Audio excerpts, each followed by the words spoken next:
അസ്സലാമു അലൈക്കും വറഹ്മത്തുള്ളാഹി വബറകാതുഹു. ബിസ്മില്ലാഹിർ റഹ്മാനിർ റഹീം. അൽഹംദുലില്ലാഹി റബ്ബിൽ ആലമീൻ. വസ്സലാത്തു വസ്സലാമു അലാ അഷ്റഫിൽ അംബിയാഇ വൽ മുർസലീൻ വഅലാ ആലിഹി വഅസ്ഹാബിഹി അജ്മഈൻ. അമ്മാ ബഅദ്. അല്ലാഹുമ്മ അല്ലിംനാ മാ യൻഫഉനാ വൻഫഅനാ ബിമാ അല്ലംതനാ റബ്ബനാ സിദ്നാ ഇൽമ. ഏറെ സ്നേഹം നിറഞ്ഞ QVPയുടെ പഠിതാക്കളെ, സഹോദരങ്ങളെ, അള്ളാഹുവിനെ സൂക്ഷിച്ച് ജീവിക്കണമെന്ന് ആമുഖമായി ഒരു ദീനി മജ്ലിസിൻ്റെ ഗൗരവത്തിൽ ഓർമ്മിപ്പിക്കുകയാണ്. അള്ളാഹു നമ്മെ ഏറ്റവും തഖ്വയോടെ ജീവിക്കാൻ സഹായിക്കുമാറാകട്ടെ. സൂറത്തു അൻകബൂത്തിലെ 5-6 ആയത്തുകളാണ് കഴിഞ്ഞൊരു ക്ലാസ്സിൽ നമ്മൾ പഠിച്ചു കഴിഞ്ഞത്. അള്ളാഹു സുബ്ഹാനഹു വ തആല ആ അള്ളാഹുവിനെ കണ്ടുമുട്ടാൻ കൊതിക്കുന്നവർക്ക് എന്തെല്ലാം ഗുണങ്ങൾ ഉണ്ടാവണം എന്ന് നമ്മെ പഠിപ്പിച്ചു തന്നു. അതേപോലെ തന്നെ നമ്മൾ ചെയ്യുന്ന കർമ്മങ്ങളൊക്കെ അള്ളാഹുവിനെ സംബന്ധിച്ചിടത്തോളം എന്തെങ്കിലും ഒരു ധന്യത, എന്തെങ്കിലും ഒരു വർധനവ് റബ്ബിൻ്റെ എന്തിലെങ്കിലും ഒരിക്കലും ഉണ്ടാക്കുന്നില്ല. നമ്മൾ ചെയ്യുന്ന കർമ്മങ്ങളൊക്കെ നമുക്ക് തന്നെയാണ് എന്നൊരു സന്ദേശം ആ ആയത്ത് നമുക്ക് നൽകിയിട്ടുണ്ട്. ഇൻഷാ അള്ളാഹ് ഇന്ന് നമ്മൾ പഠിക്കുന്ന ആയത്ത് അൻകബൂത്തിലെ 7-ാമത്തെ ആയത്താണ്. വളരെ പ്രധാനപ്പെട്ട ഒരു വിഷയമാണ് ഈ ആയത്ത് നമുക്ക് കൈകാര്യം ചെയ്തു തരുന്നത്. അള്ളാഹു കൃത്യമായി വിശദീകരിക്കാനും അള്ളാഹു സുബ്ഹാനഹു വ തആല എന്തൊരു ലക്ഷ്യമാണോ ഈ ആയത്തുകളിലൂടെ അടിമകൾക്ക് ലക്ഷ്യമാക്കുന്നത് അതൊക്കെ നേടിയെടുക്കാൻ നമുക്ക് ഈ പഠനം കൊണ്ട് സഹായമാക്കി തീർക്കുമാറാകട്ടെ. റഹ്മാനായ റബ്ബ് എല്ലാ കാര്യങ്ങൾ അറിയുന്നതിലപ്പുറത്ത് അറിഞ്ഞ കാര്യങ്ങൾ അമലാക്കാനുള്ള തൗഫീക്ക് നമുക്കെല്ലാവർക്കും നൽകി അനുഗ്രഹിക്കട്ടെ. ഇൻഷാ അല്ലാഹ് നമുക്കതൊന്ന് ആയത്തൊന്ന് പാരായണം ചെയ്യാം. അഊദു ബില്ലാഹി മിനശ് ശൈത്വാനിർ റജീം. വല്ലദീന ആമനൂ വഅമിലുസ് സ്വാലിഹാത്ത് ലനുകഫിറന്ന അൻഹും സയ്യിആതിഹിം وَلَنَجْزِيَنَّهُمْ أَحْسَنَ الَّذِي كَانُوا يَعْمَلُونَ. وَالَّذِينَ آمَنُوا وَعَمِلُوا الصَّالِحَاتِ لَنُكَفِّرَنَّ عَنْهُمْ سَيِّئَاتِهِمْ وَلَنَجْزِيَنَّهُمْ أَحْسَنَ الَّذِي كَانُوا يَعْمَلُونَ. എന്താണ് ഈ ആയത്തിൻ്റെ നേരെ അർത്ഥം? വല്ലദീന, ഒരു കൂട്ടം ആളുകൾ. എന്താണ് അവരുടെ പ്രത്യേകത? ആമനു, വിശ്വാസമുള്ളവരാണ്, വിശ്വസിച്ചവരാണ്. വിശ്വാസം മാത്രമല്ല, വ അമിലുസ് സ്വാലിഹാത്ത്, സൽക്കർമ്മങ്ങൾ പ്രവർത്തിച്ചവരുമാണ്. ഇത്തരം ആളുകൾക്ക് അള്ളാഹു കൊടുക്കുന്ന ഒരു പ്രതിഫലം ലനുകഫിറന്ന. ല തൗക്കീദിൻ്റെ അക്ഷരമാണ്, നമ്മൾ പഠിച്ചിട്ടുണ്ട്. തീർച്ചയായും, ഉറപ്പിക്കാൻ, ഉറപ്പായും. നുകഫിറന്ന, വീണ്ടും നൂന് തൗക്കീദ് എന്ന് പറയും. നുകഫിറന്ന, അതും ഉറപ്പിക്കാൻ വേണ്ടിയിട്ടുള്ളതാണ്. അപ്പോൾ 2 തീർച്ചപ്പെടുത്തൽ അവിടെയുണ്ട്. ലനുകഫിറന്ന, തീർച്ചയായും അള്ളാഹു എന്തു ചെയ്യും? പുറത്തു കൊടുക്കും, മൂടി വെക്കും. അള്ളാഹു സുബ്ഹാനഹു വ തആല പുറത്തു കൊടുക്കും, അതല്ലെങ്കിൽ മൂടി വെക്കും. ഇങ്ങനെ മലയാളത്തിൽ ഇതിൻ്റെ അർത്ഥം നമുക്ക് വായിക്കാം. അൻഹും, അവരെ തൊട്ട്, സയ്യിആതിഹിം, അവരുടെ തെറ്റുകൾ.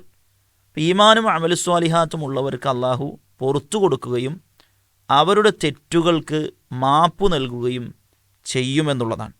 നോക്കൂ നിങ്ങൾ, വല നജ്സിയന്നഹും, നിശ്ചയമായും. നജ്സി അല്ലെ, നജ്സി, ജസാ എന്ന് പറഞ്ഞാൽ പ്രതിഫലം. നജ്സി, അപ്പോൾ നാം പ്രതിഫലം നൽകും. നജ്സിയന്നഹും, അവർക്ക് നാം ഉറപ്പായും പ്രതിഫലം നൽകും. എന്താണ് പ്രതിഫലം നൽകുന്നത്?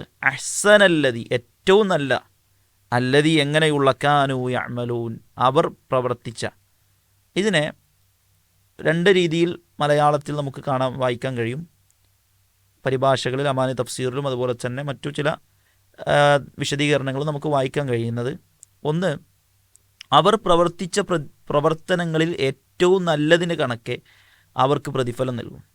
അതല്ലെങ്കിൽ അവർ പ്രവർത്തിച്ചതിനേക്കാൾ ഏറ്റവും നല്ലത് അള്ളാഹു സുബ്ഹാനഹു വ തആല പ്രതിഫലമായി നൽകുമെന്നുള്ളതാണ്. ഏതായാലും നമുക്കതിൻ്റെ വിശദീകരണത്തിലേക്ക് കടക്കാം.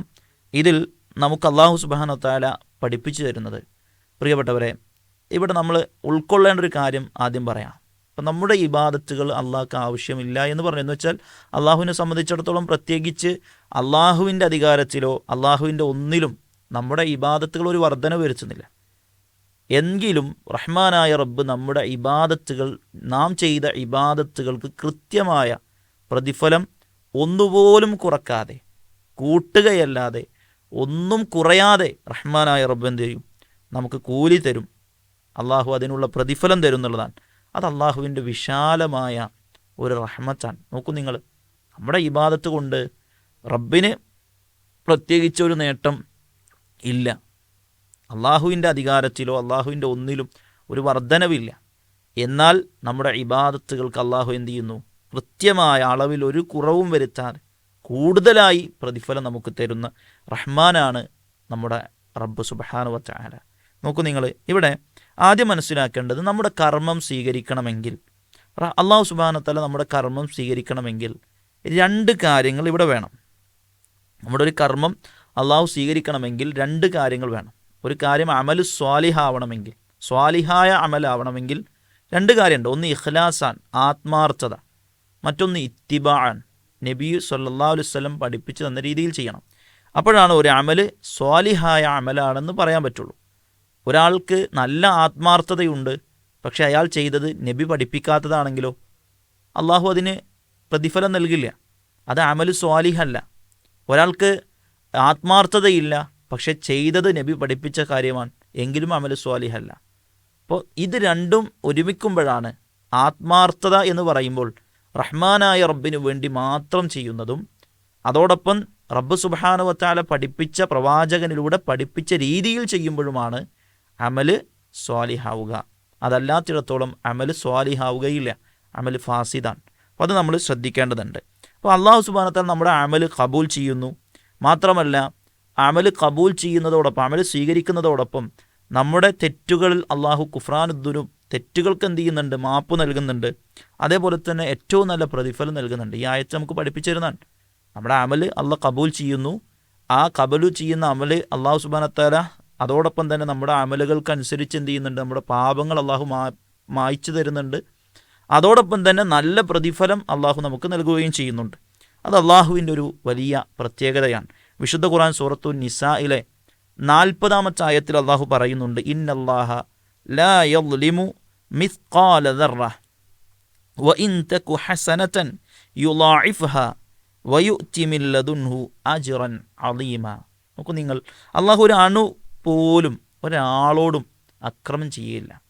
ഒരു നന്മയാണ് നിങ്ങൾ ചെയ്തതെങ്കിൽ അത് ഇരട്ടിയാക്കി വലിയ പ്രതിഫലം, വമ്പിച്ച പ്രതിഫലം അള്ളാഹു നിങ്ങൾക്ക് നൽകുമെന്നാണ്. സഹോദരങ്ങളെ, ഒരു സുബ്ഹാനല്ലാഹ് നമ്മൾ ചെല്ലുമ്പോൾ അതിൻ്റെ എത്ര വലുതാണ് അള്ളാഹു നമുക്ക് പ്രതിഫലമായി തരിക.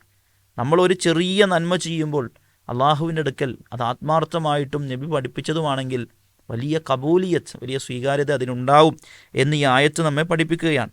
അപ്പോൾ അത് വളരെ പ്രധാനപ്പെട്ടൊരു കാര്യമാണ്. പിന്നെ ലനുകഫിറന്ന അൻഹും, അവരെ തൊട്ട് ഞാൻ അത് മായ്ച്ചു കളയും എന്ന് പറയുമ്പോൾ, അതല്ലെങ്കിൽ ആ പാപം പരിഹരിക്കും എന്ന് പറയുമ്പോൾ, ഇവിടെ നമ്മൾ ശ്രദ്ധിക്കണം രണ്ട് കാര്യങ്ങളാണ് പണ്ഡിതന്മാർ ഉണർത്തുന്നത്. ഒന്ന് സത്രുദ്ദുനൂബാൻ, അള്ളാഹു നമ്മുടെ പാപങ്ങൾ മറച്ചു വെക്കുന്നു. അപ്പോൾ സൽക്കർമ്മങ്ങൾ ചെയ്യുമ്പോൾ നമ്മുടെ പാപങ്ങൾ റഹ്മാനായ റബ്ബ് മറച്ചു വെക്കുന്നു എന്ന് വെച്ചാൽ സൽക്കർമ്മം ചെയ്യാം, തിന്മയും ചെയ്യാമെന്നല്ല. മറിച്ച് നമ്മൾ ചെയ്തു വെച്ച നമ്മുടെ ജീവിതത്തിൽ വന്നു പോകുന്ന തിന്മകൾക്ക് അള്ളാഹു ഒരു മറ, അതല്ലെങ്കിൽ അതൊരു മായ്ച്ചു കളയാൻ നമ്മുടെ സൽക്കർമ്മങ്ങൾ കൊണ്ട് കഴിയും. അൽ ഹസനാത്ത് യുദ്ഹിബിന സയ്യാത്ത്, നന്മകൾ തിന്മകളെ ഇല്ലാതെയാക്കും. അത് നമുക്ക് ആയത്തിൽ തന്നെ വ്യക്തമാണ്. അതേപോലെ തന്നെ ലനുകഫിറന്ന അൻഹും എന്നതിൽ രണ്ടാമതുള്ളത് അഫ്വാൻ, അള്ളാഹു വിട്ടുവീഴ്ച ചെയ്തരും, ആ പാപം മായ്ച്ചു തരും. നോക്കൂ നിങ്ങൾ, പാപം മറച്ചു തരും, പാപം മായ്ച്ചു തരും. എത്ര വലിയ കാരുണ്യവാനാണ് നമ്മുടെ റബ്ബ് എന്ന് നമ്മൾ മനസ്സിലാക്കേണ്ടതുണ്ട്, അല്ലേ? അള്ളാഹുവിൻ്റെ റസൂലുള്ളാഹി സ്വല്ലല്ലാഹു അലൈഹി വസല്ലം പറഞ്ഞു, 5 വക്ത് നിസ്കാരം, ആ 5 വക്ത് നിസ്കാരം ഓരോന്നും ഓരോ എന്താണ്? നമ്മുടെ പാപപരിഹാര മാർഗങ്ങളിൽപ്പെട്ടതാണ്. സുബഹി നിസ്കരിച്ച ഒരുത്തൻ ളുഹ്ർ നിസ്കരിക്കുന്നതിൻ്റെ ഇടയിൽ വന്നുപോയ ചെറു പാപങ്ങൾക്ക്, അല്ലേ, വലിയ തെറ്റുകൾക്കല്ല, ചെറിയ ചെറിയ സ്ഖലിതങ്ങൾ വരുമ്പോൾ അത് അള്ളാഹു മാപ്പ് തരുമെന്നാണ്. ഒരു ജുമാ അടുത്ത ജുമാ വരെ മുക്കഫിറാത്തുൽ ദുനൂബ്, നമ്മുടെ പാപങ്ങൾക്ക് പരിഹാരമാർഗമാണ്. ചെറിയ തെറ്റുകൾ, അബദ്ധങ്ങൾ മനുഷ്യരാണല്ലോ, വന്നു പോകുമല്ലോ. അത്തരം വലിയ തെറ്റുകളോ അല്ല, ചെറിയ ചെറിയ ചെറുപാപങ്ങൾ അള്ളാഹു അതിലൂടെ പുറത്തു തരുന്നുണ്ട് എന്നുള്ളതാണ്. അത് തിന്മ ചെയ്യാനുള്ള ഒരു ലൈസൻസ് അല്ല, മറിച്ച് നമ്മൾ മനുഷ്യന്മാരാണ്, തെറ്റുകൾ വന്നു പോകും. ആ തെറ്റുകൾ അള്ളാഹു പുറത്തു തരുന്നുണ്ട് എന്ന് നമുക്ക് മനസ്സിലാക്കാൻ കഴിയും. അതേപോലെ തന്നെ ഒരു റമദാൻ മുതൽ അടുത്ത റമദാൻ വരെ, ഒരു ഉംറ മുതൽ അടുത്തൊരു ഉംറ വരെ, ഇതൊക്കെ നമുക്ക് കാണാൻ കഴിയും ഹദീസിൽ. അപ്പോൾ സൽക്കർമ്മങ്ങൾ, ഷെയ്ഖ് ഇബ്നു ഉസൈമീൻ റഹിമഹുല്ലാഹ് പറയുന്നുണ്ട്, സൽക്കർമ്മങ്ങൾ ഒരു മനുഷ്യൻ്റെ തെറ്റുകൾക്ക് ഒരു പുസ്തകത്തിനൊരു ചട്ടയിട്ടതുപോലെയാണെന്നാണ്. അല്ലേ, ഒരു കവറ്, ഒരു വസ്തുവിനെ നമ്മളൊരു കവറ് ചെയ്താൽ, അല്ലേ, അതിനങ്ങനെ മൂടി വെച്ചാൽ അറിയില്ലല്ലോ. ഇതുപോലെ തിന്മകൾ മൂടി വെക്കുകയാണ് യഥാർത്ഥത്തിൽ നന്മകളിലൂടെ ഉണ്ടാകാൻ പോകുന്നത്. ഇനി അഹ്സനായ പ്രതിഫലം നൽകുമെന്ന് പറഞ്ഞാൽ, അഹ്സനായ കർമ്മം എന്നുണ്ട്, അഹ്സനായ പ്രതിഫലം എന്നുണ്ട്. അഹ്സനായ പ്രതിഫലം നമുക്കറിയാം, അള്ളാഹു സുബ്ഹാനഹു വ തആല തരുന്നത് അഹ്സനായ പ്രതിഫലമാണ്. വിശുദ്ധ ഖുർആൻ സൂറത്തു അൻആമിലെ 160-ാമത്തെ ആയത്തിൽ മൻ ജാഅ ബിൽ ഹസനതി ഫലഹു അശ്റു അംസാലിഹ, ഒരു ഹസനത്തുമായി വന്നവന് അതിൻ്റെ 10 മടങ്ങുണ്ട്. അല്ലേ, അഹ്സനായ പ്രതിഫലം അള്ളാഹു തരും, ഏറ്റവും നല്ല പ്രതിഫലമാണ്. നോക്കൂ നിങ്ങൾ. അതേപോലെ തന്നെ അഹ്സനായ കർമ്മം എന്ന് പറയുമ്പോൾ മനുഷ്യൻ്റെ ജീവിതത്തിൽ ഒരു വിശ്വാസി ചെയ്യുന്ന കർമ്മങ്ങളിൽ ഏറ്റവും അഹ്സനായ കർമ്മങ്ങൾ വാജിബാത്തുകളാണ്, പിന്നെ സുനനുകളാണ്. അല്ലേ, നമ്മൾ പല കർമ്മങ്ങൾ ചെയ്യുന്നുണ്ട്, മുബാഹകൾ ചെയ്യുന്നുണ്ട്, അതേപോലെ വാജിബ് ചെയ്യുന്നുണ്ട്, സുനനുണ്ട്. വാജിബാണ് ഏറ്റവും അഹ്സനായ കർമ്മമെന്ന് മുഫസ്സിരീങ്ങൾ വിശദീകരിച്ചതായി വായിക്കാൻ കഴിയും. അതേപോലെ തന്നെ അമാനി മൗലവി റഹിമഹുല്ലാഹ് ഈ ആയത്തിൻ്റെ അവസാനത്തിൽ നമുക്ക് പ്രത്യേകം ഉണർത്തിത്തന്ന ഒരു കാര്യമാണ് 7-ാം വചനത്തിൻ്റെ അവസാന ഭാഗം. അതിൽ അഹ്സനല്ലദീ കാനൂ യഅമലൂൻ എന്ന് പറയുന്നതിന് 2 പ്രകാരം വിശദീകരിക്കുന്നുണ്ട്, 2 പ്രകാരത്തിൽ അതിനെ വിവക്ഷിക്കുന്നുണ്ട്. എന്താണ്? ഒന്നാമത്തത്, സൽക്കർമ്മങ്ങൾ പ്രവർത്തിക്കുന്നവർക്ക് അവരുടെ പ്രവർത്തനങ്ങളുടെ തോതിനേക്കാൾ, അവർ ചെയ്ത പ്രവർത്തനങ്ങളുടെ തോതിനേക്കാൾ നിലക്കുള്ള പ്രതിഫലം എന്ത് ചെയ്യും? അള്ളാഹു സുബ്ഹാനഹു വ തആല കൊടുക്കുന്നതാണ്. അവർ ചെയ്ത കർമ്മങ്ങളെക്കാൾ വലിയ പ്രതിഫലം അള്ളാഹു കൊടുക്കും. പിന്നെയോ രണ്ടാമത്തത്, അവരുടെ പ്രവർത്തനങ്ങളിൽ ഏറ്റവും നല്ല കർമ്മങ്ങളുടെ തോതനുസരിച്ച് ബാക്കിയുള്ള കർമ്മങ്ങൾക്കും പ്രതിഫലം നൽകും. ഇത് റാസിയിലുള്ളതാണെന്നാണ് അമാനി മൗലവി റഹിമഹുല്ലാഹ് തഫ്സീറിൽ രേഖപ്പെടുത്തിയിട്ടുള്ളത്. അപ്പോൾ നമ്മുടെ കർമ്മങ്ങളിൽ ഏറ്റവും നല്ലതിനനുസരിച്ച് ബാക്കിയുള്ളതിനും പ്രതിഫലങ്ങൾ നൽകപ്പെടും. ഇങ്ങനെ 2 രീതിയിൽ അതിനെ വിശദീകരിച്ചതായി വായിക്കാൻ കഴിയും. ഏതായാലും പ്രിയപ്പെട്ടവരെ, ഈ ആയത്തിനെ നമ്മൾ ഉൾക്കൊണ്ട് കൂടുതൽ നന്മകളിലേക്ക് മുന്നേറാൻ നമ്മൾ സമയം കാണണം. കൂടുതൽ സൽക്കർമ്മങ്ങൾ ചെയ്യുമ്പോൾ നമ്മുടെ ജീവിതത്തിൽ വന്നിട്ടുള്ള സ്ഖലിതങ്ങൾക്കും തെറ്റുകൾക്കൊക്കെ അള്ളാഹു ഏറെ പുറത്തു തരും എന്ന് ഈ ആയത്തുകൾ നമ്മെ പഠിപ്പിക്കുകയാണ്. റഹ്മാനായ റബ്ബ് ഏറ്റവും നല്ല രീതിയിൽ അള്ളാഹുവിനനുസരിച്ച് ജീവിക്കാൻ നമുക്ക് തൗഫീക്ക് നൽകി അനുഗ്രഹിക്കട്ടെ. അസ്സലാമു അലൈക്കും വറഹ്മത്തുള്ളാഹി വബറകാതുഹു.